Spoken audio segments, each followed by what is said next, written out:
تو پھر جو اگر آپ کو یاد ہو ایک بڑے مشہور عالم تھے، ان کا نام تھا امام ابو بن ادم. یہ بادشاہ تھے اور بادشاہت ان کی کمال کی بڑی مضبوط اور شاندار بادشاہت تھی. پھر کسی ایک بات پہ ان کے دل پہ اثر ہوا اور انہوں نے بادشاہت چھوڑ کے فقیری اختیار کر لی. ان سے لوگ مختلف باتیں پوچھتے رہتے تھے. ایک دفعہ ایک آدمی ان کے پاس آیا، اسے اب سائل ہی کہیں گے. اس نے کہا کہ ابو بن ادم، آپ کا بلند ہو درجہ اور مقام، مجھے ایک سوال کا جواب دیجئے. میں ایسا کیا کروں کہ گناہ کرتا رہوں، غلطیاں کرتا رہوں، پر مجھ پہ وہ گرفت نہ ہو؟ تو ابو بن ادم اس کی بات سن کے مسکرائے. اچھا کوئی ہمارے آپ جیسا ہو نا تو غصے سے ڈنڈا نکالے، اس کو سر پہ مارے، تمہاری ایسی کی تیسی، تم ایسے جاہلانہ سوال کیسے کرتے ہو؟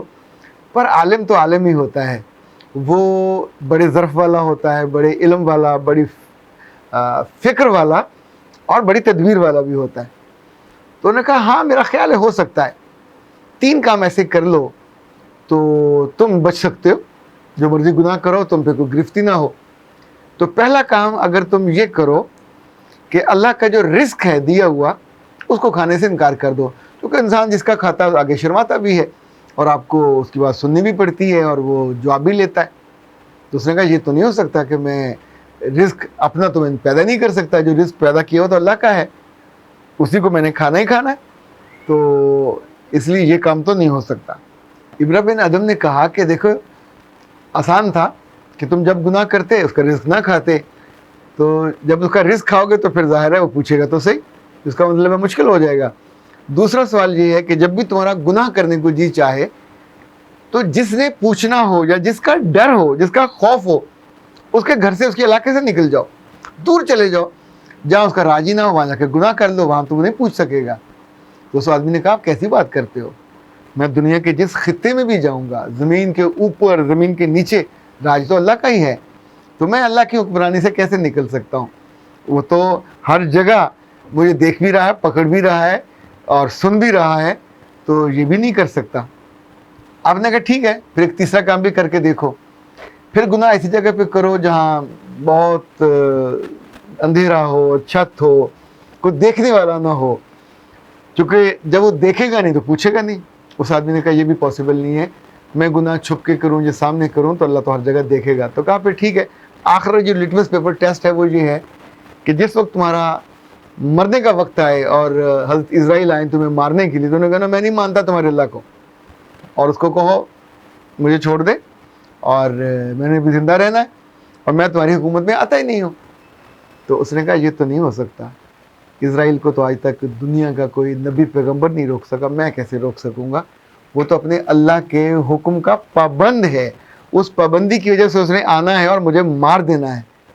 تو تب حضرت ابراہیم بن ادم نے کہا کہ اللہ کے بندے، جب تم اس کا رزق نہیں چھوڑ سکتے، اپنا رزق پیدا نہیں کر سکتے، جب تم اس کی حکومت سے، اس کی دنیا سے باہر کہیں نہیں جا سکتے، ہر جگہ اس کی حکومت ہے، جب تم اس سے چھپ نہیں سکتے، جب ایون تمہاری زندگی اور موت کا فیصلہ بھی اسی نے کرنا ہے، تو پھر تم کیسے وہ جگہ ڈھونڈنے کا سوچ سکتے ہو، یا کیسے یہ تصور تمہارے دل میں آ سکتا ہے کہ میں جو کروں، جو گناہ کروں، جو غلط کام کروں، مجھ سے پوچھنے والا کوئی نہ ہو؟ خاطر حضرات، یہ جو دل میں خیال آتے ہیں کبھی کبھی تو شیطان کی طرف سے آتے ہیں اور کبھی کبھی وسوسوں کی طرح آتے ہیں. اور وسوسے عام طور پہ ان لوگوں کو آتے ہیں کہ جن کے دل بڑے اچھے نرم ہوتے ہیں، جو ابھی نیکی اور خیر کے درجے کی سیڑھیاں چڑھنے والی ہوتی ہیں یا ہوتے ہیں، جنہوں نے نئی نئی عبادت شروع کی ہوتی ہے، جو نئے نئے اللہ کے قریب ہو رہے ہوتے ہیں. سب سے زیادہ وسوسوں کا شکار وہ ہوتے ہیں کیونکہ شیطان کو یہ بڑے محبوب اور مرغوب ہوتے ہیں، آسان شکار ہوتا ہے. ان کے دل میں وسوسے ڈالو، ان کا دل اللہ کے بارے میں ہلا دو. اسی لیے تو اللہ نے ان وسوسوں سے پناہ لینے کا حکم دیا. یہ جو آخری صورتیں ہیں، سورہ الناس، سورہ فلق، یہ اس میں سے کتنا ذکر ہے کہ اللہ تعالیٰ سے پناہ مانگی ہے ان وسوسے، وسواس.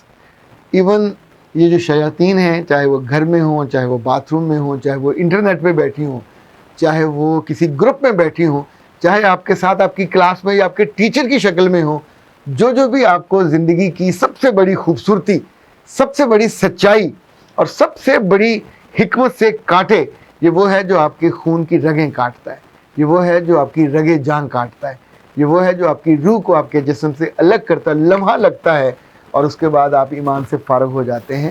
بہت سی چیزوں کا جواب آپ کو ڈھونڈنا چاہیے. یہ سوال صدیوں پہلے بھی ہوئے ہوتے ہیں، ان کے جواب بھی ہوئے ہوتے ہیں. جب آپ کے سر پہ کوئی مکہ لگتا ہے تو کہیں یہ بتانے والے کے لیے آپ کے پاس وہ تکلیف نہیں ہوتی کہ وہ درد کہاں ہے، پر درد تو ہوتا ہے. وہ دنیا ہے، اس کا مالک ہے، وہ نظر آئے نہ آئے موجود تو ہے. اس کے وجود کے لیے دلیل آپ کو ڈھونڈنے کی ضرورت نہیں ہے. دلیل وہ ڈھونڈے کہ جو اس کے منکر ہیں، جو اس کی دنیا سے بھاگ سکتے ہیں، جو مرنے سے انکار کر سکتے ہیں، جو اس کے رزق کھانے سے انکار کر سکتے ہیں. آپ تو ان منکروں میں سے نہیں ہو، پھر ایسی بات آپ کے منہ پہ کیسے آ جاتی ہے؟ سلامت رہیے اور کبھی منکر مت بنیے. اختر عباس کو دیجیے اجازت. السلام علیکم.